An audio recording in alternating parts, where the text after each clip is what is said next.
करण्याच्या दोन पद्धती आहेत. एक तर आधी रात्री पीठ पाण्यात भिजवून दुसऱ्या दिवशी शिजवायचं आणि दुसरी पद्धत म्हणजे वेळ कमी असेल तर लगेच पीठ पाण्यात मिक्स करून शिजवून घ्यायचं. मी आता दुसरी पद्धत करते, पण ती नाचणी बाजारातून आणल्यापासून ते अंबलीचा घोट घेईपर्यंत. मी आधी नाचणी 3 ते 4 वेळा पाण्याने स्वच्छ धुवून घेतली, कारण त्यामध्ये धूळ खर असते. ती निथळून छान सुती कापडावरती 4 ते 5 तास पसरून ठेवली आणि सुकू दिली. अशी छान सुकल्यानंतर ती दळून घेतली.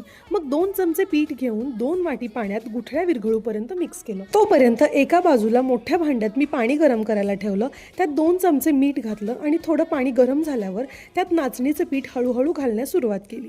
एकसारखं मी ते हलवलं जेणेकरून त्यात गुठळ्या होणार नाही. ते असं घट्ट झाल्यावर त्याचा थोडा रंग आणि वासही बदलतो, जे की ते शिजल्याचं कळतं.